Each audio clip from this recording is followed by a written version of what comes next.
జై శ్రీరామ్. ఓం నమో వెంకటేశాయ. సనాతన ధర్మం ఛానల్కి మీ అందరికీ కూడా స్వాగతము. ఈరోజు మన సనాతన ధర్మం ఛానల్లో అఖండ గోదావరి తీరాన పవిత్ర గౌతమి నది ఒడ్డున కోనసీమ ముఖద్వారమైన మన రావులపాలెంలో పార్క్ దగ్గర కొలువై ఉన్న శ్రీ అలివేల్మంగ పద్మావతి ఆండాల్ సహిత శ్రీ వెంకటేశ్వర స్వామి వారి దేవస్థానం గురించి ఈరోజు మనము ఈ వీడియోలో తెలుసుకుందాము.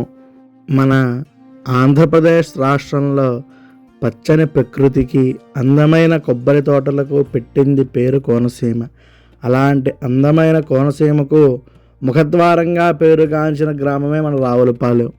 రావులపాలెం అనగానే మనకు ఎప్పుడూ రద్దీగా ఉండే హైవే, బస్టాండ్, వ్యాపార సముదాయాలే గుర్తు వస్తాయి. కానీ ఆ హడావిడికి కాస్త దూరంగా ఈ ఊరిలో ఒక ప్రశాంతమైన వాతావరణం ఉంది.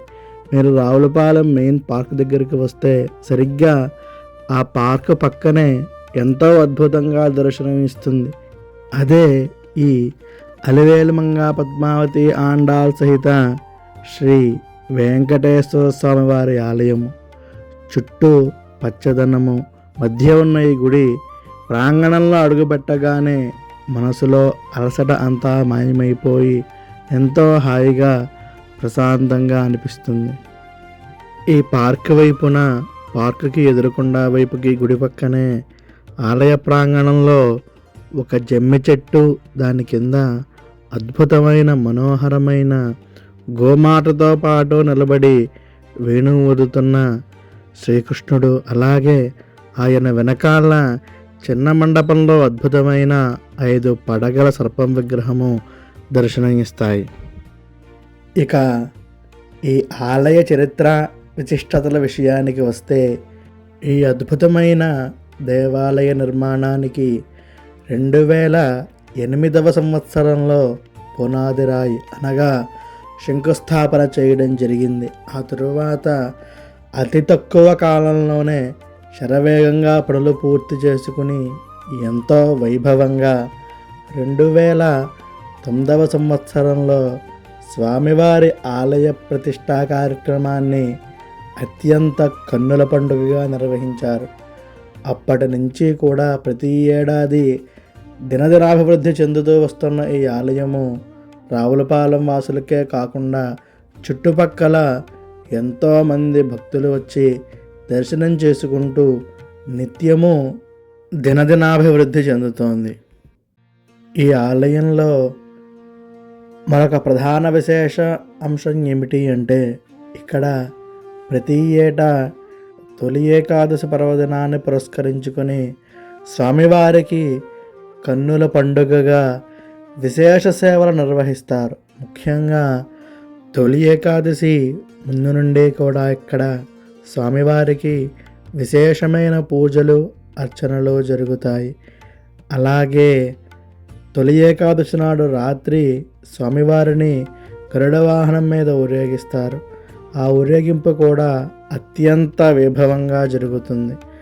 అలాగే ఈ ఆలయము మరొక ప్రధాన అంశం ఏమిటి అంటే, ఇక్కడ ఆలయ నిర్మాణం, మండపంలోని శిల్పకళ గురించి ప్రత్యేకంగా చెప్పుకోవాలి. అణువణువున ఆధ్యాత్మికత ఉట్టిపడేలా ఎంతో సుందరంగా ఈ గుడిని తీర్చిదిద్దారు.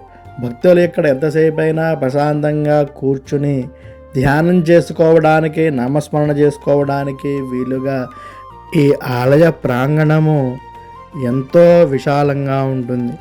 ఇక్కడ ప్రతి శనివారము కూడా భక్తులకు అన్నదానము చేస్తున్నారు. అది మరొక విశేషమైన అంశము. ఇక ఈ ఆలయంలో మనం ఖచ్చితంగా దర్శించుకోవలసిన మరొక అద్భుతమైన రూపము శ్రీ విమానం వెంకటేశ్వర స్వామి వారు. తిరుమల శ్రీవారి ఆనంద నిలయం పైన విమాన వెంకటేశ్వర దర్శనం ఎంత పవిత్రమైనదో మనందరికీ తెలిసినదే. అదే తరహాలో ఇక్కడ కూడా ప్రధాన ఆలయ గర్భగుడిపై ఉన్న గోపురం మీద స్వామివారు మనకు సాక్షాత్కరిస్తారు. గర్భగుడిలోని మూల విరాట్టును దర్శించుకుని బయటకు వచ్చిన తరువాత ఈ విమాన వెంకటేశ్వర స్వామి వారిని దర్శించుకుంటే మన ఆలయ సందర్శన స్వామివారి దర్శన ఫలము సంపూర్ణంగా లభిస్తుంది అని విశ్వాసము. ఎవరైతే భక్తి శ్రద్ధలతో ఈ విమాన వెంకటేశ్వర దర్శనం చేసుకుంటారో వారి సకల పాపాలు తొలగిపోయి తలపెట్టిన పనులన్నీ కూడా నిర్విఘ్నంగా పూర్తి అవుతాయి. ఆకాశం వైపు చూస్తూ గోపురం మీద ఉన్న ఆ స్వామి దివ్య రూపాన్ని కళ్ళారా చూస్తుంటే మనస్సులో ఉన్న భారం అంతా ఇట్టే తొలగిపోయి చెప్పలేనంత ప్రశాంతంగా ఉంటుంది.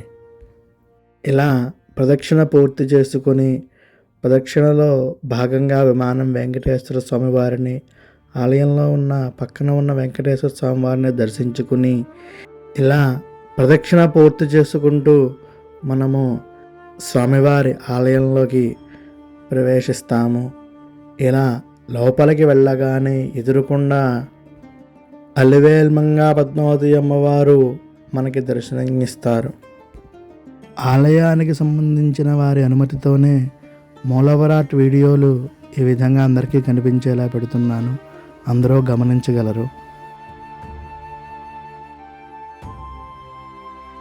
ఇక్కడ స్వామివారి మూల విరాట్టు అద్భుతమైన వెండి మకర తోరణం మధ్యలో నిలువెత్తు రూపంలో కొలువయ్యున్న మన కలియుగ దైవం శ్రీ అలివేల్మంగా పద్మావతి ఆండాళ్ సమేత శ్రీ వెంకటేశ్వర స్వామివారి దివ్యమంగళ రూపం ఇది. శిరస్సున దగదగా మెరుస్తున్న వెండి కిరీటము, రెండు చేతుల శంకుచక్రాలు, భక్తులను ఎల్లవేళలా కాపాడే అభయహస్తము, ఆ స్వామివారి రాజసం వర్ణనాతీతం.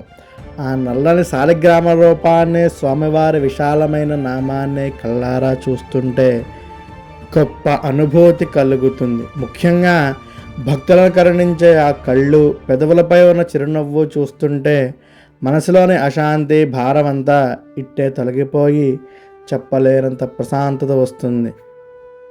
ఇంతటి గొప్ప ఆలయాన్ని అవకాశం ఉన్న ప్రతి ఒక్కరూ కూడా తప్పకుండా వెళ్ళి దర్శించుకోండి. మీరు రావులపాలెంలో ఉంటూ ఎప్పటికీ ఈ ఆలయం దర్శించుకుంటే కనుక కింద కామెంట్లో తెలియజేయండి. ఈ ప్రధాన ఆలయంతో పాటుగా ఈ ప్రాంగణంలో ఉన్న ఇతర ఆలయాలన్నీ కూడా మనం ఇక్కడ దర్శించుకోవచ్చు.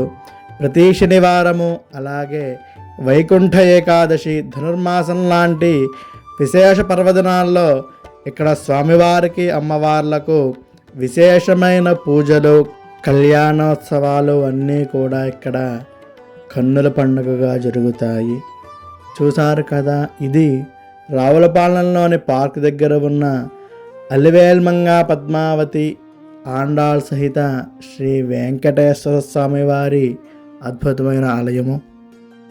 మీరు ఇంకా ఈ ఆలయాన్ని దర్శనం చేసుకోకపోతే ఎప్పుడైనా ఇటువైపు వస్తే తప్పకుండా ఈ ఆలయానికి రండి.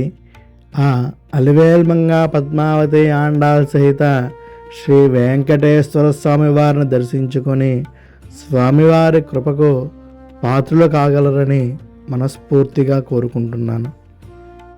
ఈ వీడియో చూస్తున్న ప్రతి ఒక్కరూ కూడా ఈ వీడియోని లైక్ చేసి ఈ వీడియో కింద వెంకటేశ్వర స్వామి వారి నామాల్లో మీకు నచ్చిన నిరంతరము మీరు జపిస్తున్న నామాన్ని కింద కామెంట్ చేయండి. అలాగే ఈ వీడియోని మీ బంధుమిత్రులకు కూడా షేర్ చేయండి.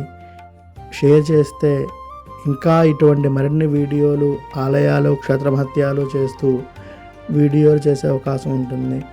తప్పకుండా ఈ ఛానల్ ఇంకా సబ్స్క్రైబ్ చేసుకోకపోతే కనుక ప్రతి ఒక్కరూ కూడా సబ్స్క్రైబ్ చేసుకోండి.